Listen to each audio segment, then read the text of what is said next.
Meus irmãos queridos, eu quero com muita alegria saudá-los com a paz do Senhor. Que bênção estarmos esta manhã na casa de Deus, nesse culto transmitido em múltiplas plataformas. E que bênção, meus irmãos, alcançar tantos irmãos. Que Deus abençoe não só essa multidão de irmãos que hoje está reunida na Tereza Cristina, aqui na Assembleia de Deus em Fortaleza, mas certamente milhares de irmãos que acompanham nesse momento no canal da nossa igreja e da nossa rádio Templo Central FM. Eu peço que, por favor, meus irmãos, abramos nossas Bíblias no Evangelho de Mateus, capítulo 21. Vamos ler o texto que o nosso pastor já leu na abertura do culto, e vou ler todo o texto, porque isso já posso ganhar o tempo de não precisar recitar novamente essa história, visto que aquilo que temos a compartilhar com os irmãos é baseado em toda a narrativa dessa parábola que Jesus menciona no texto. Evangelho de Mateus, capítulo 21, a partir do versículo 33, a palavra de Deus nos diz assim. Leio na Revista Corrigida. Ouvi ainda outra parábola. Houve um homem, pai de família, que plantou uma vinha e circundou-a de um valado, e construiu nela um lagar e edificou uma torre, e arrendou a uns lavradores e ausentou-se para longe. E chegando o tempo dos frutos, enviou os seus servos aos lavradores para receber os seus frutos. E os lavradores, apoderando-se dos servos, feriram um, mataram o outro e apedrejaram o outro. Depois enviou outros servos, e em maior número do que os primeiros, eles fizeram-lhe o mesmo. E por último enviou-lhe seu filho, dizendo: terão respeito a meu filho. Mas os lavradores, vendo o filho, disseram entre si: este é o herdeiro, vinde, matemo-lo e apoderemo-nos da sua herança. E lançando mão dele, o arrastaram para fora da vinha e o mataram. Quando, pois, vier o senhor da vinha, que fará aqueles lavradores? Dizem-lhe eles: dará afrontosa morte aos maus, e arrendará a vinha a outros lavradores, para que ao seu tempo lhe dê os frutos. Disse-lhes Jesus: nunca lestes nas Escrituras a pedra que os edificadores rejeitaram? Essa foi posta por cabeça do ângulo, pelo Senhor que foi feito, e isso é maravilhoso aos nossos olhos. Portanto, eu vos digo que o reino de Deus vos será tirado, e será dado a uma nação que dê os seus frutos. A igreja pode dizer amém? Amém. Meus irmãos, o texto lido é um texto de uma parábola de Jesus, a conhecida parábola dos lavradores maus. Eu gosto muito dessa parábola. Ao meu ver, dentre todas as parábolas de Jesus, essa é a que transmite uma mensagem mais completa no que concerne ao plano da salvação. Provavelmente, possivelmente, e isso certamente foi intenção de Jesus, nenhuma parábola expressou com tanta profundidade, com tanta amplitude, aquilo que nós conhecemos como trama da salvação, como enredo da salvação, do que esta parábola, a parábola dos lavradores maus. Perceba que o ambiente de Jesus é um ambiente de morte. Ele já tinha feito sua entrada triunfal, ele tinha feito a purificação do templo, e por conta daquele ato de Jesus ter sido tão ostensivo, tão duro, com os vendedores no templo, as autoridades de Jerusalém logo os cercam e o questionam: com que autoridade tu fazes isso? Como é que você chega, sabe Deus de onde, entra no templo, derruba as mesas, fala como se fosse filho do próprio Deus? E aí Jesus, interpelado por esta pergunta, ele começa agora a recitar importantes parábolas. Ele fez antes uma pergunta e perguntou a eles do que se tratava o batismo de João. Era de homens, era de Deus.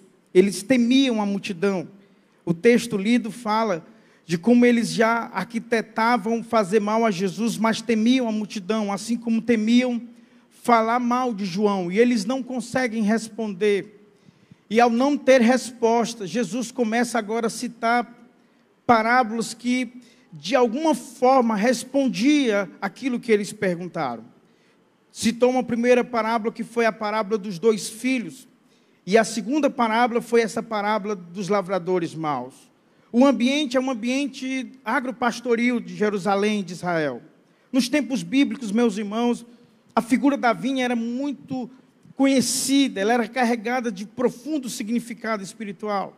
Israel era a vinha do Senhor, nós conhecemos isso nos textos de Isaías capítulo 5, nos textos de Salmo 80. A vinha era o povo escolhido, plantado por Deus em boa terra, cercado, protegido. E ao fazer isso, Deus esperava que esta vinha produzisse fruto de justiça, conforme Jesus menciona na parábola.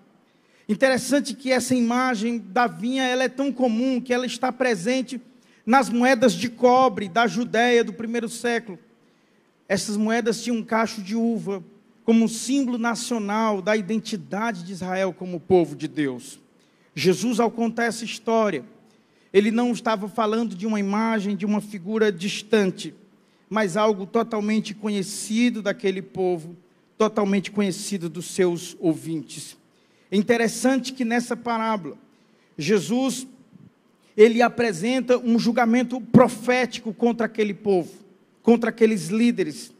Mas também aqui, meus irmãos, podemos enxergar um espelho para a igreja de Jesus, como outro povo.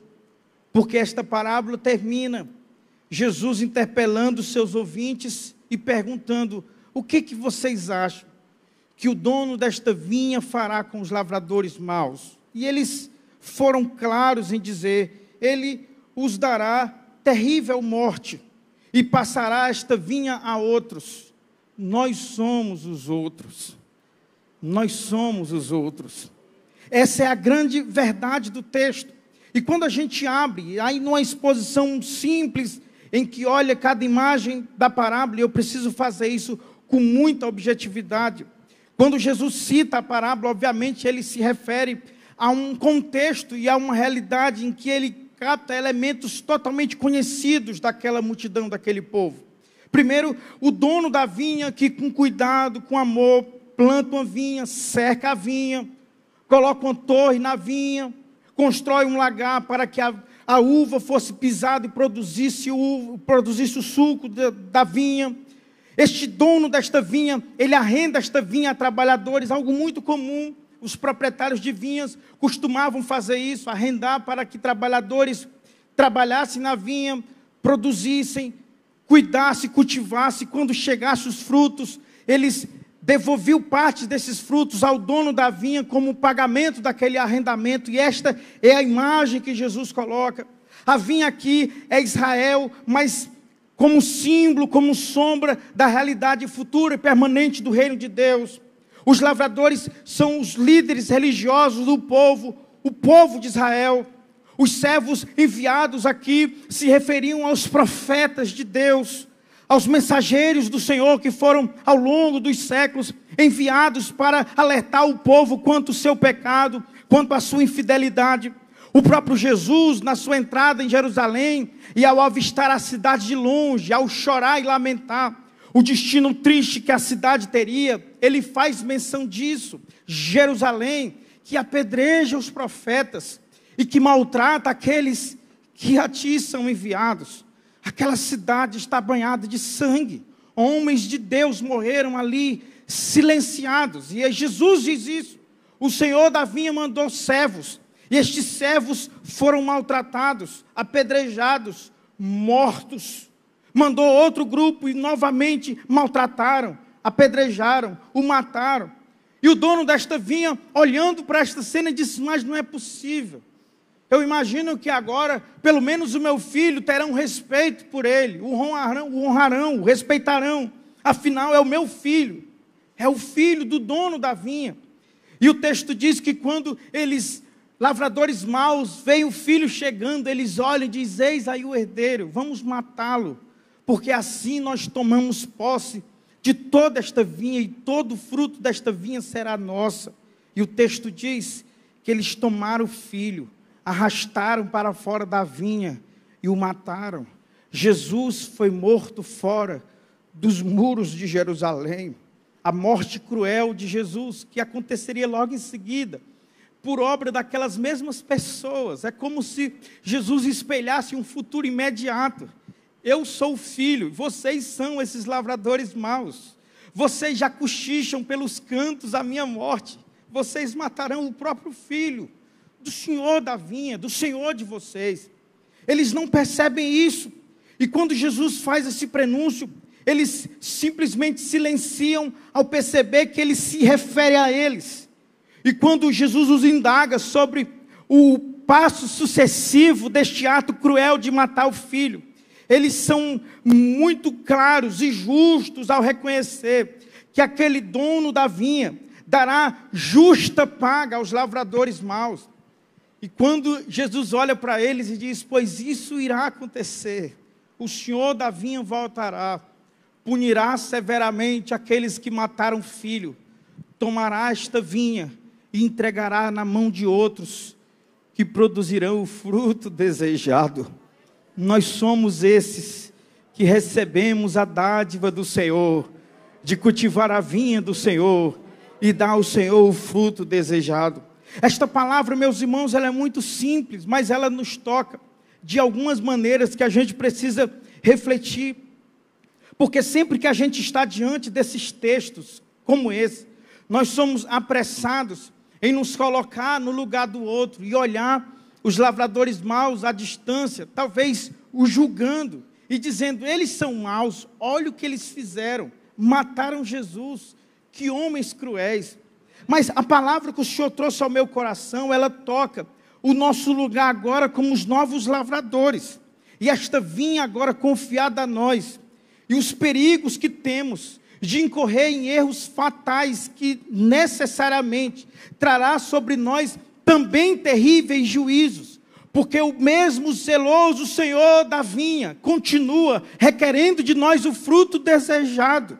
Embora graciosamente tenhamos recebido o privilégio de cuidar e lavrar de uma vinha que não é nossa, assim como foram os primeiros lavradores, porque esta graça já está lá. Perceba que o dono da vinha constrói a vinha, planta a vinha, cerca a vinha, constrói torre, constrói lagar, tudo foi o dono. Eles recebem uma vinha pronta, apenas para cultivar e desfrutar dos seus frutos. Eles não pagaram por elas, eles não trabalharam para plantá-la, o próprio Senhor da vinha fez. E quando eu olho isto, ao meu ver, está espelhado diante de nós uma grande alerta de Deus quanto a nós, meus irmãos, quanto àquilo que nós também devemos fazer. O que é interessante é que a ilusão dos lavradores maus perdura. O mundo ainda odeia o filho do dono da vinha. O mundo persistentemente deseja a morte do filho do lavrador da vinha. Mas assim como foi predito aqui e aconteceu naquela sexta-feira sangrenta, a morte do filho do lavrador não é a vitória dos maus. Os maus serão derrotados. Os maus não triunfarão. Eu preciso que você, aonde estiver, escute isso. Os maus não prosperarão. Os maus não terão parte no reino do dono da vinha. Os maus não herdarão a vinha. Os maus não contarão o final dessa história. Porque o herdeiro morto é o começo de uma nova era, de uma nova história, de uma nova nação, de um novo povo, de uma nova herança. Quem faz parte desta nova nação, levante sua mão para adorar o Senhor da vinha. Aleluia. Mas está diante de nós a alerta. Jesus termina dizendo: a pedra que os construtores rejeitaram. E aí aqui ele vai lá para Salmos 118, 22. Esta pedra rejeitada, o filho morto, se tornará a pedra principal, em que sobre ela será edificado um poderoso edifício que nunca mais será demolido e destruído. Quais são as lições que nós aprendemos, meus irmãos, dessa parábola? E a primeira, que ao meu ver está muito explícito nos nossos olhos, é que a graça de Deus é privilégio, mas também responsabilidades. A graça que nos alcança, que nos oportuniza, a graça que abre portas, a graça que nos dá aquilo que nunca merecemos ter, a graça que provê aquilo que por outros meios não teríamos como possuir. Esta graça, ela nos responsabiliza. O Senhor da vinha, generoso, cuidadoso, que prepara tudo antes de esperar qualquer fruto, porque isto é graça. Ele nos dá todas as condições para frutificar. É por isso que na visitação do juízo de Deus sobre a humanidade, não há desculpas, porque Ele deu todas as condições de frutos de justiça, de gratidão, de paz, de bondade, assim como Ele fez com esses homens. Esta graça de Deus que se antecipa, esse Deus que nos ama, que nos cerca, que nos planta, que nos protege, que nos provê antes que ofereçamos qualquer coisa para Ele. É o Deus que tem expectativa quanto à nossa frutificação, quanto à colheita que será resultado da nossa obra, do nosso trabalho. E aí o que pode ser percebido aqui é que esta vinha confiada outrora àqueles que falharam, ela é tirada da mão deles e passada a outros. Outros agora que se chamarão Igreja de Jesus, formada por judeus e gentios, redimidos pela cruz do Filho morto fora da vinha. Que privilégio, meus irmãos! Esta graça que te salva, ela te responsabiliza. Não fomos chamados apenas para estar na vinha, mas para dar frutos de arrependimento, de compaixão, de fidelidade. Esse não é um lugar para te acalentar, em que você vai viver tranquilamente em berços esplêndidos, esperando o dia da tua recompensa. Esse é um lugar de frutificação. Este é um lugar de produzir frutos neste reino. A graça que te alcançou, ela te alerta: sirva, trabalhe, produza. O dono da vinha voltará, pedirá conta daquilo que foi confiado às suas mãos. Porque a gente gosta de se sentir assim, protegido, acalentado por uma igreja que nos apoia, nos acolhe, nos protege. Esperança viva, amor, cuidado. E de repente nós perdemos a noção de que temos um chamado à frutificação, que está posto sobre nós como uma exigência, uma reivindicação daquele que nos colocou na vinha, daquele que nos confiou o que temos. Eu olho para esta multidão e fico imaginando, meu Deus, o quanto de Deus foi confiado aqui. Aqui tem de tudo, profissionais, gente formada, que estudou, que se preparou, gente com condições financeiras, gente com recursos que jamais imaginou que teria, porque só você sabe por onde você andou, aonde você começou, o mundo paupérrimo que te gerou. Você não tinha chance de estar aqui, de ser quem você é, de chegar onde você chegou, de ter os meios e recursos que você hoje tem. A vida não seria boa o suficiente para te dar o que você hoje tem. Os teus esforços, os teus méritos, tuas competências, tuas habilidades não seriam capazes de fazer você chegar onde hoje você pisa o pé. A graça do dono da vinha te trouxe aqui, te plantou nesse lugar, te deu oportunidades que você jamais imaginaria ter. Trata de frutificar, trata de ser condizente à expectativa do dono da vinha, o Senhor deste reino. Esta é a palavra dele para nós esta manhã. Por isso que quando diante de uma cena como essa, inaugurando esta rádio, isso nada mais é do que aproveitar uma porta que se abre, uma oportunidade posta diante de nós, e fazemos isso conscientes de que há uma vinha confiada a nós. Mas há uma segunda coisa que a gente precisa aprender sobre esse texto, é que precisamos cuidar para não repetir os erros dos lavradores maus e rejeitar o Senhor da vinha e seus mensageiros. podemos fazer isso, meus irmãos. E fazemos isso de muitas maneiras. Fazemos isso quando queremos os frutos, mas rejeitamos o Senhor da vinha. Nós queremos dons, nós queremos recursos, nós queremos oportunidades, mas vivemos como tudo fosse nosso, não para a glória dEle, não para deleite do dono da lavoura. Nós desejamos privilégios da vinha, mas não queremos dar a Ele o fruto de obediência e justiça que Ele espera de nós. Nós queremos o reino, mas desprezamos o rei. Nós queremos a glória do reino, mas não queremos viver como súditos deste rei. E Deus está nos confrontando nesta manhã, dizendo: não é possível. Você não pode querer os frutos da vinha sem uma submissão radical ao Senhor da vinha. Quando rejeitamos o Senhor e sua palavra e seus mensageiros, em segundo lugar, quando resistimos à correção de Deus, tem tanta gente endurecida, obstinada.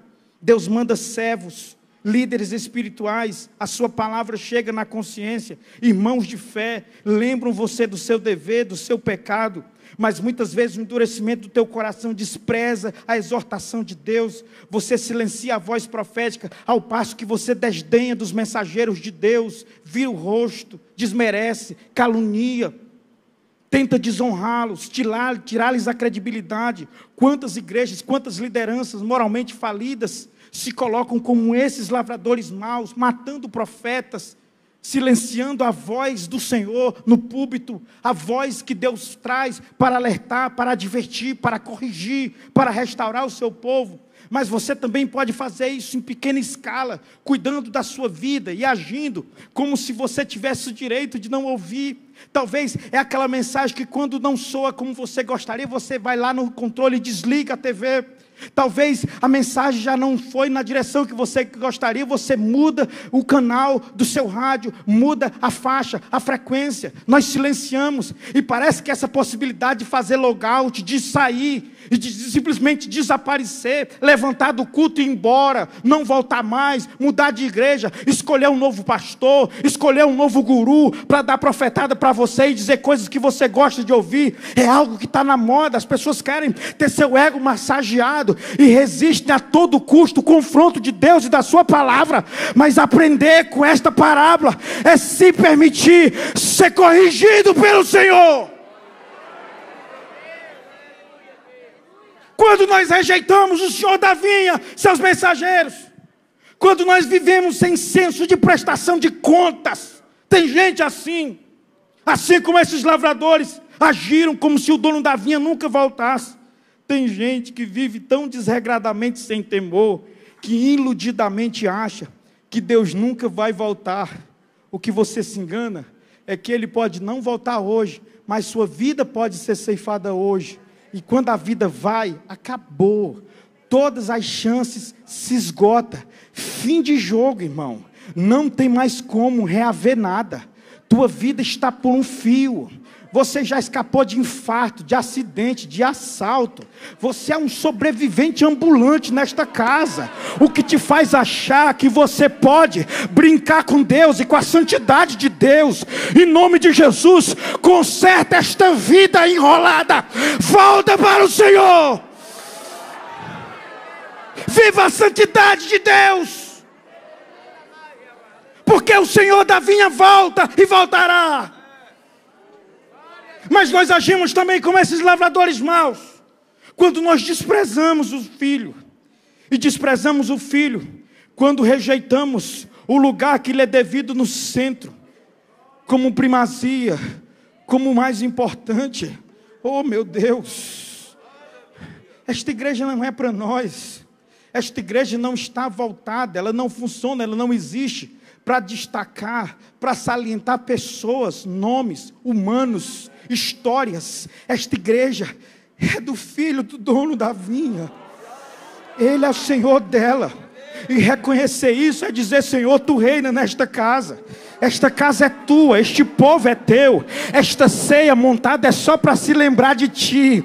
É só para o teu povo todo mês não esquecer que ela foi comprada pelo teu sangue. Ela te pertence, ela vive para te adorar, para te amar. Ela é tua e ela espera anhelantemente o dia de se encontrar contigo e viver contigo para sempre. Quantos aspiram isso e desejam isso? Levante sua mão para adorar o Senhor da vinha.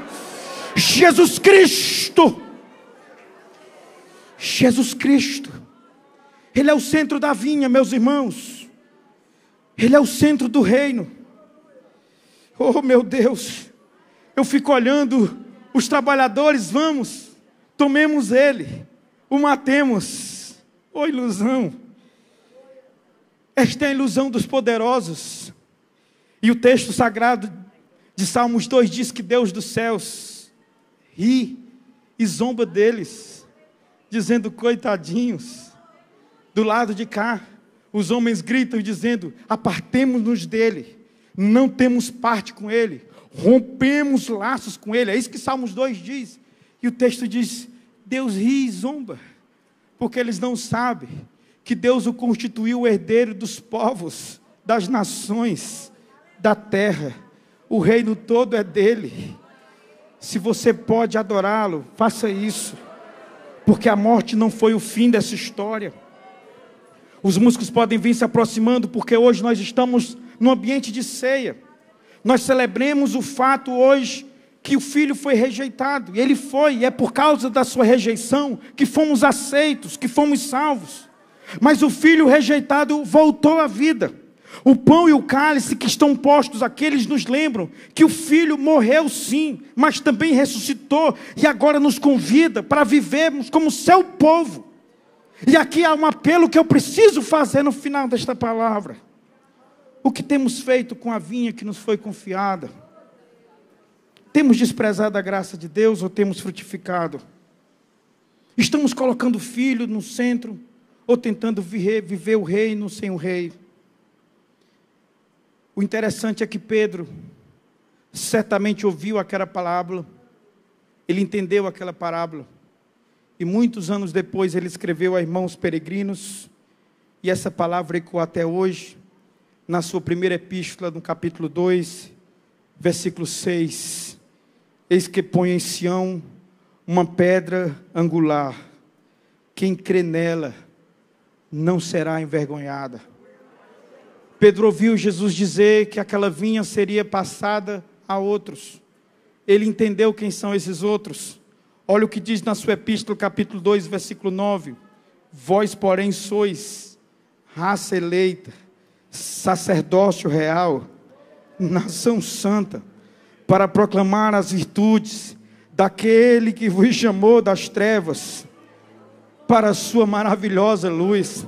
No versículo 10 ele diz: vocês antes não erais povos, mas agora vocês são o povo.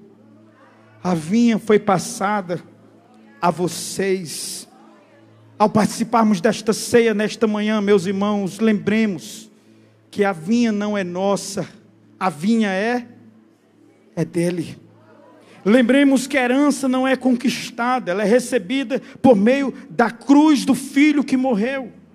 Lembremos que o centro não somos nós, é o Filho que foi rejeitado, mas por causa da sua rejeição foi glorificado. Hoje, diante do pão e do cálice, o dono da vinha está aqui. E ele nos visita e nos pergunta esta manhã: onde está o Filho na sua vida? O que você fez com meu filho? O filho que eu enviei, como você o trata? Como você o recebe esta manhã? Que esta ceia seja para nós uma renovação da aliança com o dono da vinha, meus irmãos, com o Senhor da vinha. E se o Senhor da vinha te perguntar o que você fez com o filho, você dirá: eu tenho hoje como meu Senhor, eu tenho hoje como meu Salvador. Você confirma isto? Glória a Deus. O pão partido é símbolo do seu corpo, o vinho tomado é símbolo do seu sangue. o Filho rejeitado e morto, abriu um novo e vivo caminho para um novo povo, para uma nova nação, pertencer a Ele e ser parte deste grande reino inabalável, que nunca mais terá fim. Que Deus abençoe sua igreja, Videira Santa do Senhor. Que Deus vos abençoe, em nome de Jesus.